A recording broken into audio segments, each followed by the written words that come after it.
Hey everyone, Michael here with Hello Cupcake It's Me, and today is September 28th, 2024, and thanks for hanging with me. If you haven't done so already, please hit like and subscribe, then head on over to podcast.hellocupcakeitsme.com to check out the podcast that is updated every Thursday, and then head on over to hellocupcakeitsme.com to check out the blog and make sure that you follow me on all the different social medias. And then head on over to my upcoming book, Carpe Diem Scroto 365 Daily Affirmations, scheduled for publication November 2024. So, how is everyone doing? This week seems to have gone by extremely fast, and very little to no depression, and being very thankful for that. Went to a doctor's appointment on, Wednesday, and uh, sorry, that was really good. He It was my diabetic doctor, so he was really pleased with my A1C being at 6.4. The lowest it's been in probably a year. About this time last year, it was 6.1. So, I'm still up a little bit, but not as high as I have been. When I first started seeing him, it was like 15 or 16 and completely out of control. And yeah, so um, I think I'm doing pretty well. Uh, did a weigh in, and I am about 21 pounds lighter than I thought I was. So that was a yay me moment. Got a phone call yesterday, or let's see. I did get a phone call yesterday, but it was Wednesday night. Yeah, so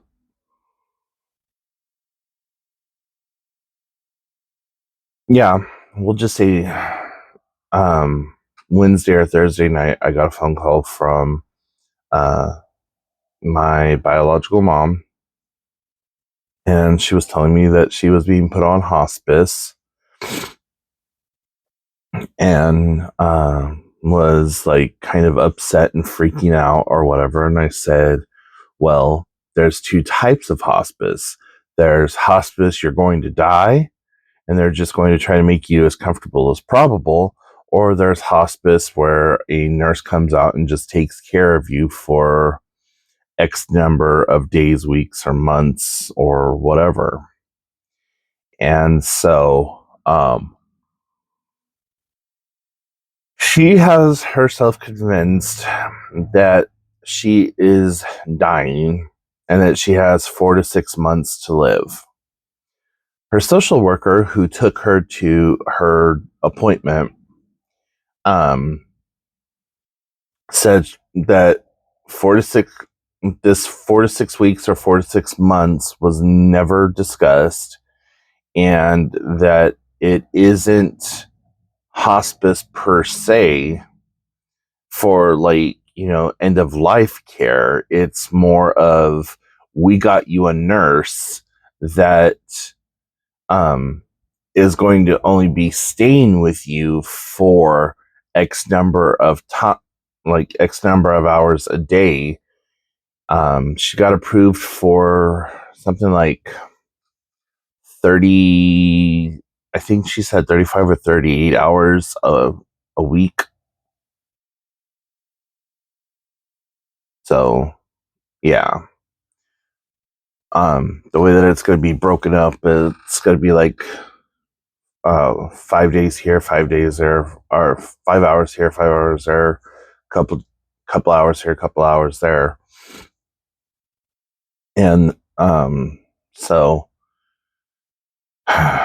called, and I talked to my sister about it, And so she wants to make a trip down there in November or December. She said she wants to go down for like Christmas or Thanksgiving and just do like a turnaround trip. We go down there, we visit her for the day, and come home that night or like the next night or something like that. I'm like, whatever. She's like, it'll just be a you and me trip. I'm like, as it should be if we're going down to deal with her stupidity and whatever. I was like, I don't really want to see her, but you know, I have a feeling that me going down and seeing her is probably going to be the last time that I do see her. So it's probably best that I do so. So, yeah, talked to my aunt also, asked her if she had talked to her, and she said, yeah, and she told me everything that I already knew about the nurse, and that I said, okay, because both myself and my aunt were um, home nurses. Like, for me, when I worked as a home nurse, I did 3 days on, 3 days off, and I was a live-in care facilitator. So for 3 days, I lived at the client's residence in one of their spare bedrooms, and I just made sure that the client was taken care of. Whenever the client got up to eat for breakfast, lunch, and dinner, whenever they got up to eat, they had to have their food prepared and ready for them.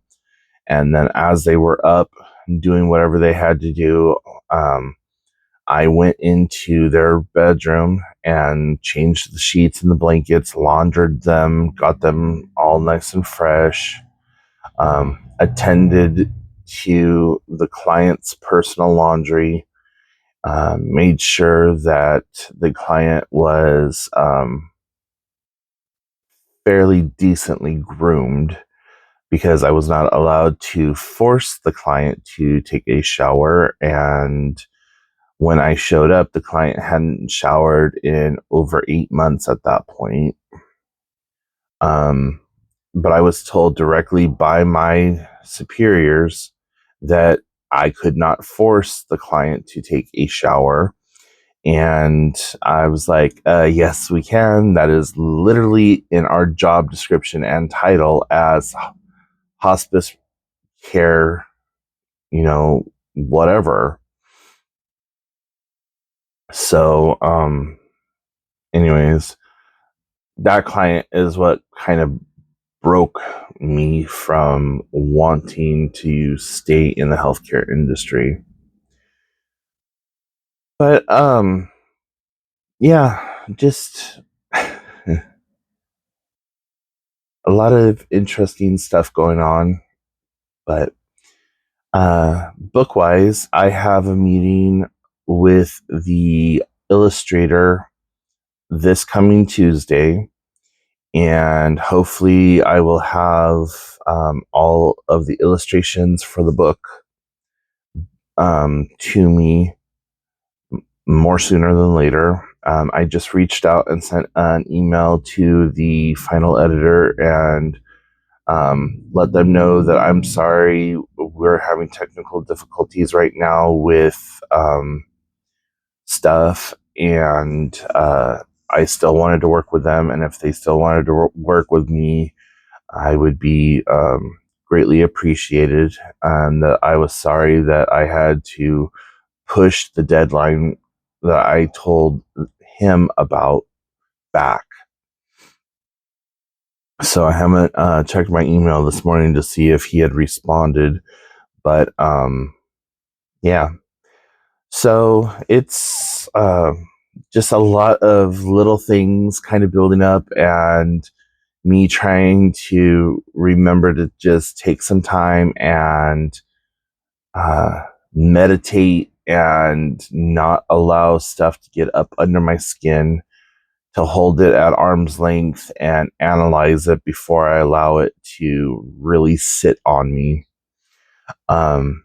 I also this week have done some paperwork for a new counseling group, and I made it very clear to the intake or on the intake form that I'm not looking for traditional counseling, that I'm only looking for ADHD testing, and that, I don't think that I need anything else at this point, but that I was open to it as long as I did not have to come into office. And if I had to come into the office, that I wanted the one that was like half a mile up the road from me versus going, 47 miles. And I said, so that needs to be taken into consideration. So we'll see what comes of that. But yeah, really nothing else to report on. Today there is another repair cafe, and a few videos ago, I talked about going to the repair cafe to get my Nintendo Switch fixed, and I went there, got it fixed. It's running amazingly well.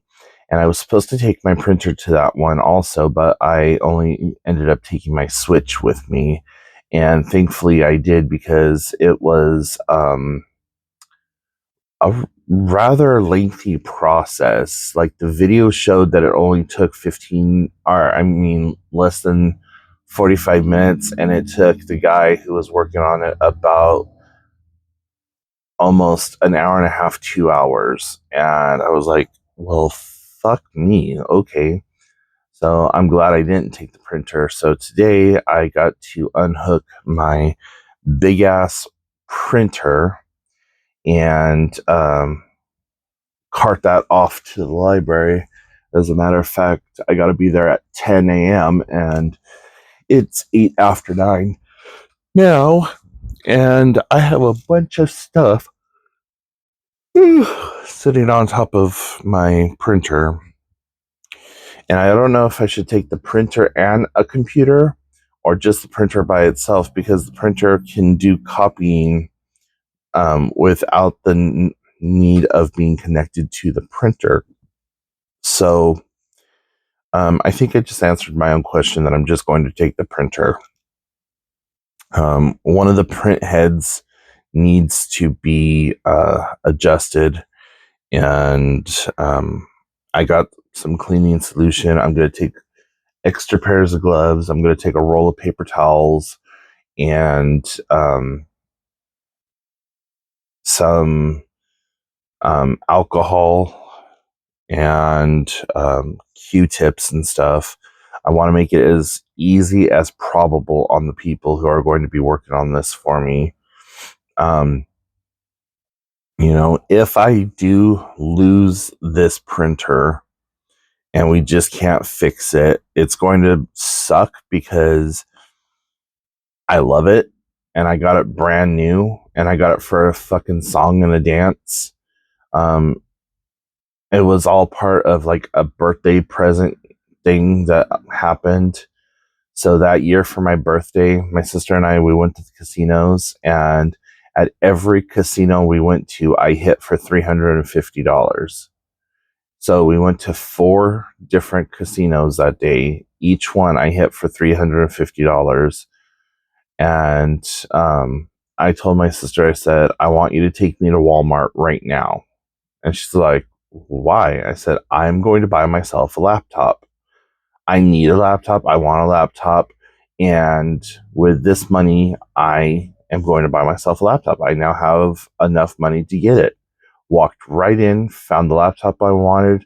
I was even able to talk them into giving it to me for $200 less than what they had it on the shelf for. because I am a very savvy shopper and I know how to utilize their pricing and stuff. So a tip is if you go into Walmart and you see an item that you want, first open up the Walmart app and see if it's cheaper on the app than what it is on the shelf. If it is cheaper, then screenshot that and then take a picture of the item on the shelf and they will price match it. On some items, they're going to fight you, but they will price match it. If an item is mislabeled, so you know this item to be $400, but there are 3 or more of that item under a tag that says $1.99, take a picture of it.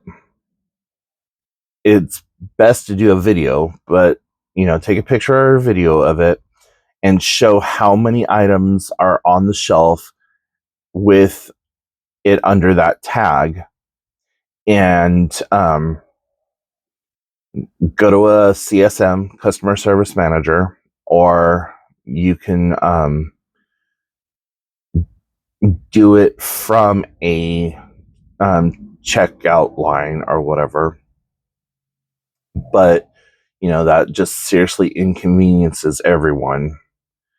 But go there, and if there's 2 or 3 of you, have one stay with the product, and then you go and check out instantly, and then take it out to your car, and then come back and do the rest of your shopping. But they have to give you the very first one for that $1.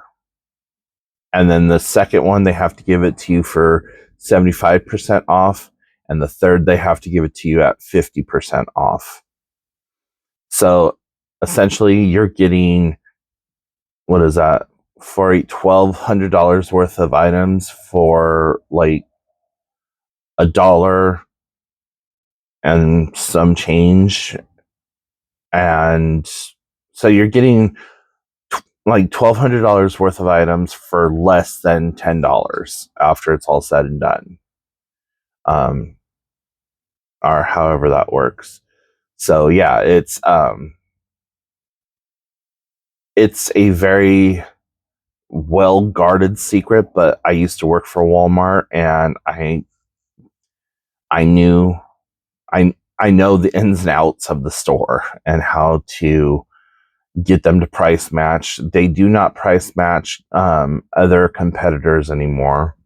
They used to price match like Best Buy and Target and places like that, but they only price match against their website. Some of them may tell you, no, they don't do that. Yes, they do.